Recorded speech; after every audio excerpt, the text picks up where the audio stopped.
안녕하세요. 송성원입니다.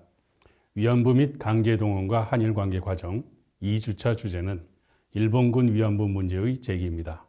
첫 번째 시간은 위안부란 무엇인지 그 정의에 대해 함께 학습하겠습니다. 먼저 학습 내용에 대해서 말씀드리면 일본군 위안부란 어떤 존재이며 이 문제와 관련한 당사자와 관련자의 증언 내용 및 일본군 위안부 문제가 제기된 과정에 대해서 학습하는 것입니다. 이 학습을 통해서 우리가 얻고자 하는 학습 목표는 첫째, 일본군 위안부에 대한 올바른 정의를 확인하고 위안부 제도가 확립되는 과정에서의 일본 정부와 일본군의 조직적 개입이 있었음을 설명할 수 있다. 둘째, 위안부 당사자의 수기, 일기, 증언 혹은 위안부 관련 연구자의 연구 현황과 특성을 설명할 수 있다. 셋째, 일본군 위안부를 지원하기 위한 단체의 출현과 그들의 활동 현황을 설명할 수 있다. 넷째, 일본군 위안부 공개 증언의 실상, 특히 김학순 할머니를 비롯한 주요 인물의 증언 의미를 설명할 수 있다 등입니다. 먼저 위안부의 의미에 대해서 그 정의를 살펴보도록 하겠습니다. 일본군 위안부에 대해서 상당히 많은 정의들이 있습니다만 이런 것들을 종합했을 때 다음과 같이 정의를 할 수 있을 것 같습니다. 일본군, 일본 정부의 조직적 관여 아래 모집되고 감시 속에 일본군의 성역 해소의 대상으로 성폭행을 반복적으로 경험한 여성이다. 여기서 중요한 것은 일본군 혹은 일본 정부의 조직적 관여 아래 모집이 되었다는 점, 그리고 그들의 감시 속에서 생활했다는 점, 일본군의 성역 해소의 대상이 되었다는 점 등이 중요한 대목이 되겠습니다. 이러한 위안부의 개념 정의에 이어서 전장의 위안소에 대해서도 살펴보겠습니다. 전장의 위안소는 첫 번째, 군 부대와 함께 이동한 측면이 있습니다. 모집 동원하는 과정에서의 군 수송선을 이용한다든가 또는 부대가 A의 지점에서 B의 지점으로 이동할 때 위안소도 동시에 같이 이동한 그런 측면이 있습니다. 그러니까 군 부대와 함께 모집되고 또 이동하는 모든 과정에서 군 부대와 함께 했다는 점, 이것도 굉장히 중요한 위안부의 의미와 관련해서도 중요한 대목이라고 할 수가 있겠습니다. 위안소의 그 구성 내용들을 보면 우선 그 출신 구성이 굉장히 다양하다는 점을 들 수가 있습니다. 이것은 일본 제국주의의 팽창과도 연동이 된 문제라고 볼 수가 있겠는데, 일본군 위안부의 출신들을 살펴보면 일본인도 있고 조선인, 중국인, 그리고 필리핀인, 네덜란드인 등등이 있습니다. 여기서 네덜란드인이 다소는 좀 생소하게 들릴 수 있습니다만, 네덜란드가 동아시아의 특히 이제 동남아시아죠. 인도차이나 반도에 식민지를 건설했었는데 그 지역을 일본 제국주의의 세력하에 둔 상태에서 그곳에 남아 있었던 네덜란드인들도 위안부가 된 사람들이 있었습니다. 위안부 제도에 대해서 보면은 위안부 우선 그 매춘부설이 있는데요. 자민당 종전 50주년 국회의원 연맹이라고 하는 게 만들어지는데 그곳에서의 연맹 회장을 맡았던 오쿠노 세이스케라고 하는 나라현 출신의 국회의원인데 이 오쿠노 세이스케가 1996년 6월 4일 날 위안부는 상행위를 한 사람들이다.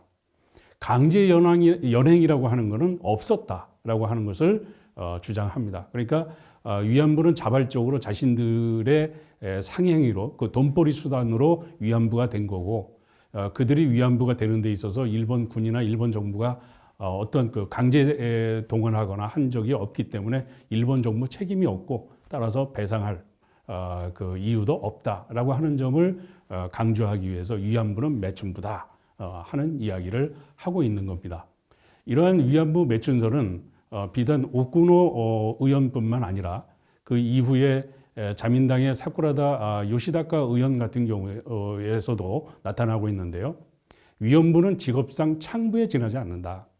그러니까 여기서도 이제 그 오쿠노 의원하고 같은 입장인 거죠. 그래서 자발적인 그 동원이다라고 하는 점과 여기서는 그 자체가 이미 직업인 그 창부가 위안부가 된 것이기 때문에 그 위안부 매춘설을 뒷받침하는 그러한 주장이 되겠습니다. 예, 이러한 위안부 제도에 대해서 위안부가 매춘부다라고 하는 설을 주장하는 사람들이 있는가 하면 다른 한편에서는 위안부 제도라고 하는 게 일본에만 고유한 것이 아니라 다른 대부분의 국가, 특히 구미 제국주의에서도 일본의 위안부와 유사한 제도가 존재하고 있기 때문에 일본만의 문제가 아니다. 보편적인 현상이다라고 하는 점을 강조하는 주장입니다. 일본 유신의 그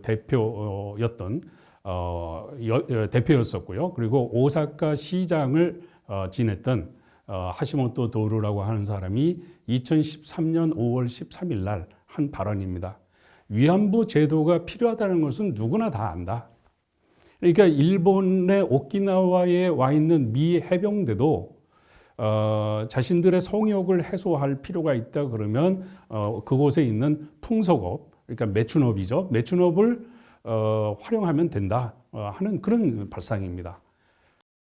또한 모미 가스토라고 하는 사람이 2014년 1월 25일 날 위안부는 전쟁 지역이면 어느 나라에나 어느 시대에나 존재했다. 그렇기 때문에 일본군 위안부라고 하는 게 고유명사로 사용되지만 그것은 결코 그렇지 않다. 일본만의 현상이 아니라 그 구미제국 어느 나라에 구미제국을 포함한 어느 나라에서도 그러한 위안부 제도를 볼 수가 있다라고 하는 점을 강조한 겁니다. 일본군의 독특한 제도라고 하는 점을 다른 각도에서 본 사람이 있는데요. 그것은 마리아 로사 헨슨이라고 하는 사람이 그 일본의 위안부 제도에 대해서 뭐라고 얘기를 하냐면 휴가나 복무기간 관련 규정이 없는 일본군 사병의 건강이나 복지를 위한 유일한 해결책으로 위안부가 공급되었다.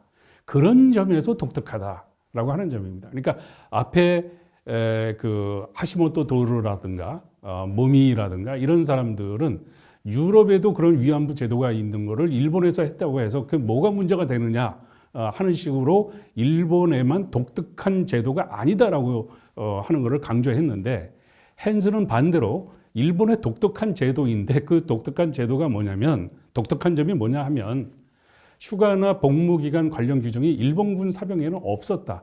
유럽의 사병들은 그런 것들이 있어서 한번 전쟁을 한다든가 이런 상태에서 복무가 일정 기간 복무가 끝나고 그러면 휴가를 보내고 휴가를 가가지고 뭐 자기의 프라이빗한 그 상황에서 여러 가지 이제 성역을 해소한다든가 하는 경우가 있었는데 일본의 경우에는 휴가나 복무 기간에 관한 규정이 없다 보니까 한 곳에 굉장히 오랜 기간 동안 일본의 사병을 가둬둘 수밖에 없었고 그들에게 해줄 수 있는 복지의 유일한 곳으로서 위안부를 공급한 것이기 때문에 그런 점에서 독특하다라고 하는 점을 헨슨이 지적하고 있는 겁니다.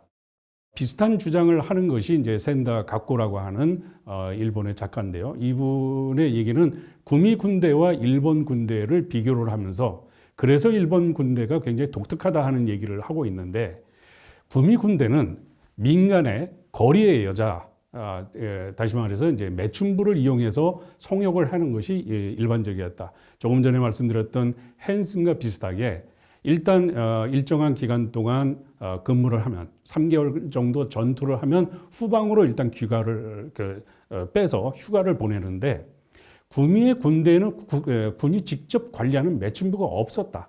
매춘부가 없기 때문에 후방으로 휴가를 보내서 좀 이렇게 휴가비 같은 거를 줘서 휴가를 보내면 그 휴가비 가운데 일부로 거리의 여성을 이용해서 성역을 해서 하거나 그런 것이었지 군대가 모집하고 또 이동할 때 같이 데리고 다니는 그러한 매춘부, 위안부 그런 제도는 없었다.